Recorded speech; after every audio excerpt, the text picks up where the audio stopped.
Hey guys, how are you guys doing today? We're back with some more Blade and Soul, and this time, as you guys can see, we are here in Den of the Ancients, and we are on the last boss, Mao. Of course, today we're going to be going over her guide, and of course, I'll be taking you guys right through it. Let's jump into it. The first thing that you guys should probably do, if you guys are doing this for the first time, because if you guys aren't, then you guys should be clearing this already. But for those of you guys who are struggling, I got you, okay? If you still haven't cleared it, I highly recommend, if you have not done this strategy already, put 25 points into movement speed. This will allow you to move 25% faster. Yeah, 25% faster. And it will also give you the ability to dodge the majority of her attacks, which can be a little bit annoying. Okay, a little bit annoying. However, most of her attacks are not dangerous if you are playing Warden or Warrior, as I like to call it, because I don't know why I can't call it the class freaking Warden, but I call it Warrior.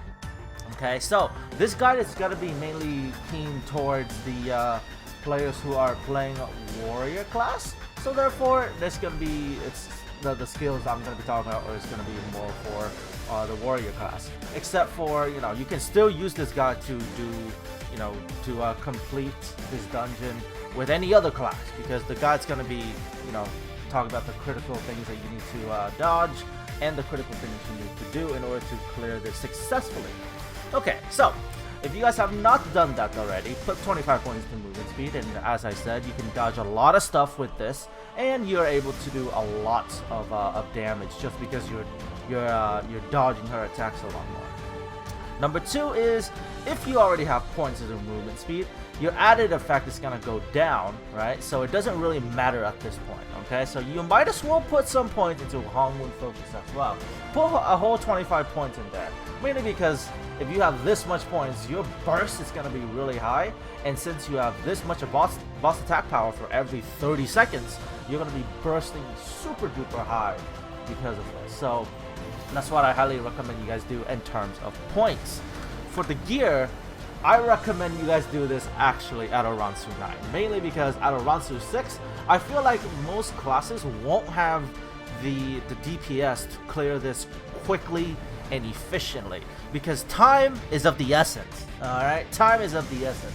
And this boss, if it takes you more than about 5 to 6 minutes to clear, you're not really making the most out of the boss. I'd say if you're clearing this in 2 to 3 minutes, then yeah, you're making the most out of this boss, because most people can clear this in about 3 to 4 minutes, because that's how I feel like this boss should be cleared, not 4 to 5 minutes, because when you're taking 4 to 5 minutes to kill her, it takes longer for you to get back to the boss and kill her again and again, because you need a lot of kills in order to get this solo dungeon out of the way.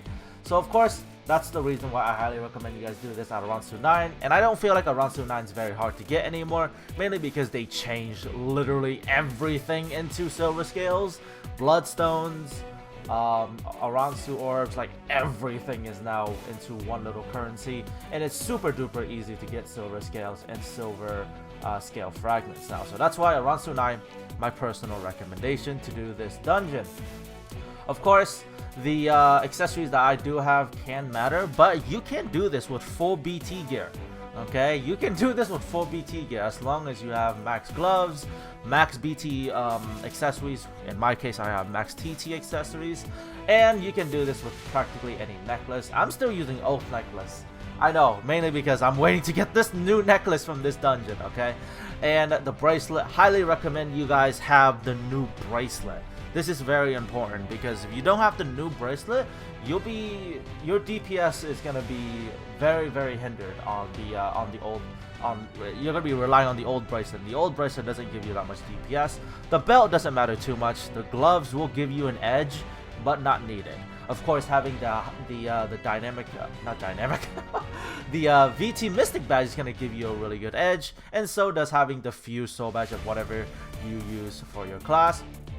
True Cosmic Soul for me, True Virtuous Heart, and of course the Pet. True Cosmic Soul is not really, you know, too strong, especially for this boss. You can do this at probably any soul, and same thing for the heart. You can probably do this boss at any heart. So That's it. For my personal recommendation, I have TT Soul Shields, but you can do this with VT Soul Shields, okay? You can do this with VT Soul Shields, and I've done it with VT Soul Shields. It just, I've just been, you know, collecting the TT Soul Shield, and it's been pretty good. It's been a pretty good experience so far.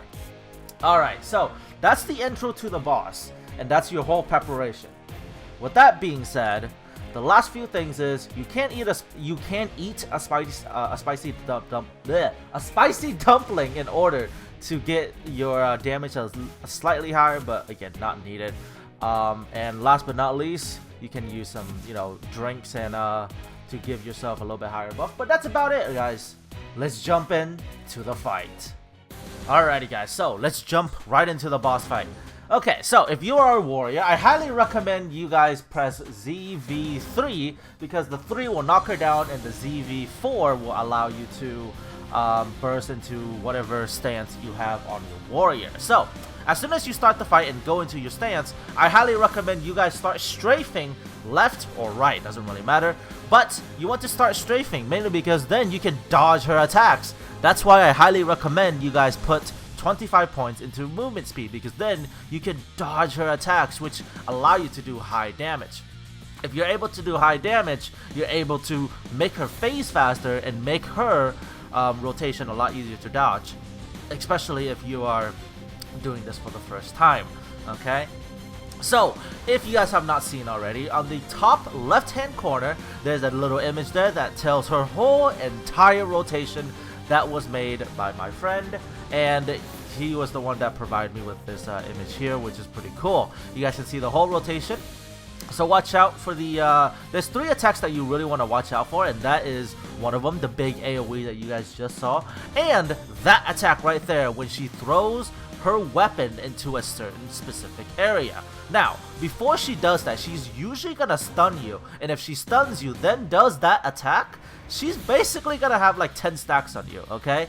Now, if her CC bars are open at any time during the fight when she's not in one of her special phases, you want to CC her as fast as possible, because if you don't CC her, she's gonna air combo you, and if she air combos you, that is an instant 6 stack of death, okay? So therefore, you want to get out of that as fast as possible. Now, when she starts phasing, you guys saw right there that she just pulled our character in, and I highly recommend you either F-roll SS out of the way, or do what I did, tab escape, and just move with the tab escape. You know what I mean? Move with the tab escape. Alright? And so, you guys saw that there was circles on our character, and those circles will knock you up in the air. Alright? They will knock you up in the air if you're not iframing those circles. Those circles are DOT damage on our character if you stand in it. However, since you are strafing all the time, you should not be standing in those circles for more than about 3 seconds. And this is what happens if you hit into her counter. I feel like her counters are very easy to really figure out, because as soon as you see her do a 360 attack, just go behind her and just don't get hit by the spin. Okay, now this next phase right here is phased after she does the, you know, first one, and her second phase here is what happens. You need to stay in the white circle. Now, if you don't stay in the white circle, you won't be iframing at all, okay? And so after that phase, you're gonna want to either KD or stun. 2 very important CCs that I'm pretty sure every single character should have. And so if you see a green aura around her, it is a KD. If you see a blue aura around her, it is a stun. You need to break her aura or her shield before you do your actual CC. Because here's the thing, if you CC into the wrong color, for example, if you CC, if her aura is green and you decide to stun, she will block that CC and she will instantly kill you. Yeah, that phase there is an instant death. So make sure you get your CCs correctly and you should do great, okay? Now, if she pulls you in for punishment after the, you know, the waves of death there, all you have to do is, you know, in, out, circle, just dodge the punishment, just like Raven King. Very, very simple, not too hard whatsoever.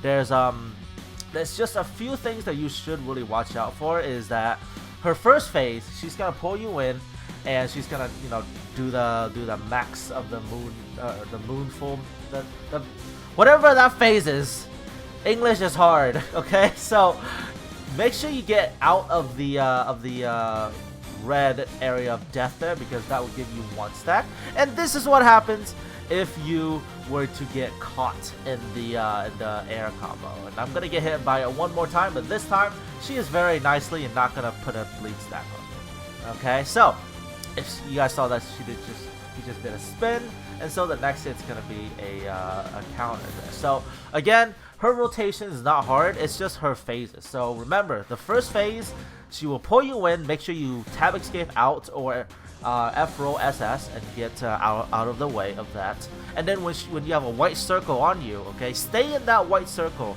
Do your ult, do your spin, do whatever that's needed to iframe that. Now there's 2 ways you can do it. All you have to do is pretty much face her and she won't do any damage to you or won't do any bleed stacks to you, but you have to be iframing at the same time. Okay, so it's a little bit difficult, so I just iframe in that white circle to not get any bleed stacks. Other than that, her rotation is quite easy to understand, because I'm pretty sure you guys have seen her rotation at least 6-7 times by this point now. Okay, so second phase is when she pulls you in, and then she will have meteors from the sky, and after the meteor she'll pull you in again for punishment. So I believe here this is the meteor phase, and so the meteor phase is pretty easy. All you have to do is strafe. Again, most of her mechanics can be, you know, negated by just strafing. As long as you're strafing, you're good. See, like, as long as you're strafing on a warrior and you have your circle down, you're good. Like you good. Don't worry about it. You know, it's most of her mechanics can be, you know, be avoided. Very easy stuff, not too hard. And so right after the meteor phase, you have this white circle on the floor once again, and this time I will actually use my ult. Now, Warrior's ult is very cool, probably one of my favorite in my opinion, and it allows you to just iframe the entire duration of Mao's effects here. So this time it's a green aura, KD, and then I stunned, and there is the whole Mao fight. Now, this fight, you need to be able to do this in less than about 3 minutes, because if you don't do this in 3 minutes, it's kind of a waste of time and it's a little hard. But as you guys can see there, I didn't avoid the punishment just to show you guys that we cleared it, and she basically has nothing left to pull. So I decided to just kill her with this, and super easy boss once you learn her rotation. Once you learn her rotation, super duper easy boss. If you have not learned her rotation, it could be a little hard, but here's the guide, and it's quite easy, and I've slowed down the video so you guys can see the whole thing.